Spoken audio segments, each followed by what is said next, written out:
আমি এম আব্দুল্লাহ আপনার মন্তব্য শুনি এই বিষয়ে। এর আগে যে এক্সপ্যান্স নিয়ে কথা হচ্ছিল, সেই এক্সপ্যান্স বিষয়ে আপনার মন্তব্য শুনতে চাইছি। যে আপনি দেখেছেন, যেমনটি আসলে এখানে নাজমুল হক প্রধানও বললেন, যে স্পিকারও নিজের কমেন্ট এক্সপ্যান্স করলেন।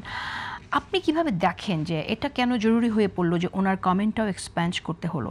এটা নিয়ে তো সংসদে আলোচনা না হোক, কিন্তু সংসদের বাইরে হেফাজত ইসলামের নেতা মামুনুল হক, যিনি একটি দলের আমির, একটি ধর্মভিত্তিক দলের আমির, তিনি তার সেই সময়ের ঘটনা নিয়ে যে বর্ণনা দিয়েছেন, কক্ষ নম্বর 501, তিনি এটা উদযাপনও করতে চান। সেই বর্ণনার মধ্যেই তো আপনার একজন ধর্মীয় নেতার কাছে কি আপনি এই আচরণটা প্রত্যাশিত কিনা? কারণ ধর্ম বহুবিবাহের সুযোগ যে দিচ্ছে আপনি জানেন, সেটার পেছনেও শর্ত আছে। সেই শর্ত তো তিনি এখানে আসলে মানেননি, তারপর তিনি সেটা করেছেন এবং গোপন ছিল। অনেকগুলো বিষয় সেখানে আছে, তাকে ভিন্ন আইডি দিতে হয়েছে, মিথ্যা তথ্য দিতে হয়েছে। আপনার মন্তব্য শুনি একটু এম আব্দুল্লাহ।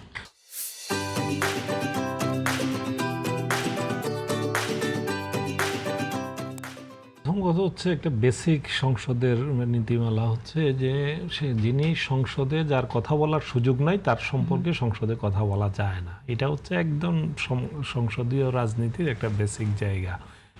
সংসদের যে বিধিবিধান আছে সেখানে এই সংসদে তাহলে আওয়ামী লীগ নিয়ে, পতিত আওয়ামী লীগ নিয়ে কোনো আলোচনা হবে না, বা পতিত আওয়ামী লীগের কোনো নেতা, পতিত আওয়ামী লীগের কোনো নেতা নিয়ে হবে না। রাজনীতি নিয়ে কথা হতে পারে, কিন্তু তাহলে কি শেখ হাসিনা নিয়ে কোনো আলোচনা হবে না এই সংসদে? বিধান কিন্তু তাই, যার সংসদে গিয়ে ব্যাখ্যা দেওয়ার সুযোগ নেই, যার সংসদে গিয়ে তার অবস্থান পরিষ্কার করার সুযোগ নেই, তাকে নিয়ে ব্যক্তি হিসেবে ওইভাবে আলোচনা করার ব্যাপারে সংসদের আইনে বাধা আছে। এটা হলো বেসিক জায়গা। আচ্ছা, তাহলে একটি প্রশ্ন সামনে চলেই আসে, সেটা হচ্ছে রাষ্ট্রপতি তো সংসদে উপস্থিত না, রাষ্ট্রপতি নিয়ে তাহলে এত আলোচনা কি করে হলো? রাষ্ট্রপতি তো ওখানে ভাষণ দিয়েছেন, তার ভাষণ নিয়ে আলোচনা। না, রাষ্ট্রপতিকে নিয়ে অনেক মন্তব্য সেখানে হয়েছে, সেই মন্তব্যগুলো কি করে আসলো তাহলে? না, সেটা নিয়ে আপনি প্রশ্ন তুলতে পারেন হয়তো আপনার জায়গা থেকে, কিন্তু এটা হচ্ছে বেসিক জায়গা। তো সেই জায়গাটাতে মামুনুল হক সাহেবের যে ঘটনা ঘটেছে এবং আজকে যে স্পিকারের যে কথাটি বলেছেন, স্পিকার যখন মন্তব্যটি করছিলেন তখন আমি লাইভে সেটা আমি প্রত্যক্ষ করেছি।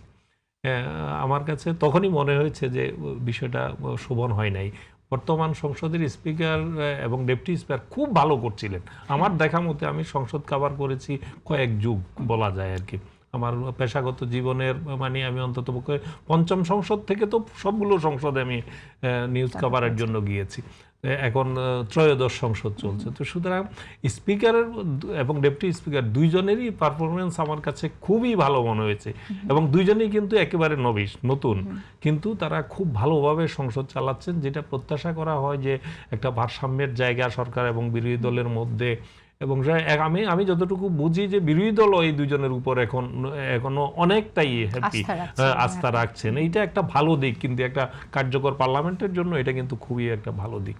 তো তখনই আমার মনে হয়েছিল যে এই বিষয়টা নিয়ে একটু আসতে পারে বিষয়টা। কিন্তু এটাও ঠিক, বা মামুনুল হকের কথা আপনি যেটা বলেছেন যে তার পক্ষ থেকে পরবর্তীতে যেটা তিনি বলেছেন পক্ষ সমর্থন করে, এটাকে আমার আরেকটা কাণ্ডজ্ঞানহীন বক্তব্য মনে হয়েছে।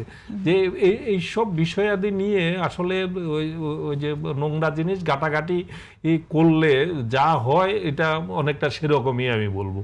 যে তার ওই জায়গাটাতে তিনি যে স্পিকার যেটা বলার চেষ্টা করেছেন, যেহেতু ওখানে সংসদীয় কারণে তিনি এটা এক্সপান্স করেছেন, কিন্তু যেটা বলার চেষ্টা করেছেন যে তিনি এটা পরিষ্কারভাবে নিজেকে এই জায়গাটা পরিষ্কার করতে পারেন নাই ভালোভাবে, এই কথাটাই বলেছেন, কিন্তু সঙ্গে আরেকটু জুড়ে দিয়েছিলেন তিনি।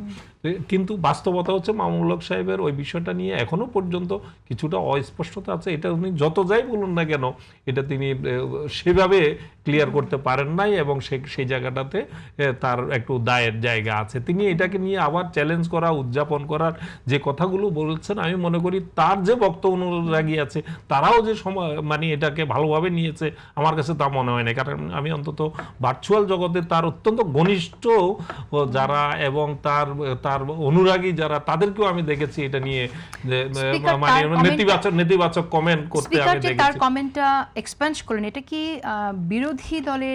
বিরোধী জোটের চাপে করলেন কিনা, অনুরোধে করলেন কিনা?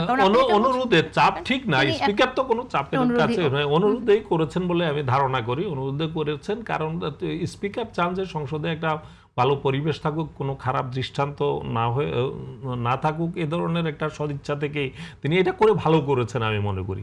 এটা আজকে যে সিদ্ধান্তটা তিনি দিয়েছেন এটা ভালো করেছেন।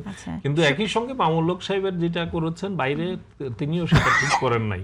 ব্যক্তিগত এটা আমারই শুধু মতটা, তার অনেক অনুসারীরও একই মত। রাজনীতিবিদদের অন্ধকার জীবন নিয়ে কথা না, আসলে কি আপনি যে প্রশ্নটা আগে করেছিলেন যে সংসদে কি আলোচনা হবে, আপনি অ্যাবসেন্ট নাই, আপনার ব্যক্তিগত জীবন আচরণ নিয়ে আমি সংসদে কথা বলবো, হন আপনি রাজনীতিবিদ বা অ্যাঙ্কর যাই হন, এটা তো জাতির লাভালাভের কোনো প্রশ্ন না বা ন্যাশনাল কোনো ইস্যু না। এই ইস্যুটা সংসদে না আসাই ভালো। আর আপনি যে আলোচনা করছিলেন জাতীয় স্বার্থ রক্ষা বা জাতীয় স্বার্থ বিরোধী কোনো কিছু হইলে কোনো ব্যক্তি নিয়ে আলোচনা করা যাবে না, এরকম কোনো বাইন্ডিংস আমার মনে হয় সংসদের, আমি জানি না আছে কিনা, আমি জানি না, অপ্রয়োজনে আপনার জীবনের ব্যক্তিগত জীবনের অংশ প্রশ্নটা এখানে না আনাটাই সঙ্গত বলে আমি মনে করি। না আনাটাই সঙ্গত, সেই প্রেক্ষাপটে স্পিকার হয়তো এটা এক্সপান্স করেছেন। এই ঘটনার পেছনে কি অদ্যপান্ত কি সেটা ভিন্ন আলোচনা হতে পারে, কিন্তু অহেতুক কোনো একজন ব্যক্তির পার্সোনাল কোনো ইস্যু পার্লামেন্টে তুলে উত্তপ্ত করা বা বিব্রত করা টোটাল সংসদ মানুষকে, এটা তো প্রয়োজন নাই। এই আলোচনা কেন আমি এখানে করব? যিনি এটা সূত্রপাত করেছেন তিনি কাজটা কিন্তু এটা একেবারেই অপ্রাসঙ্গিক।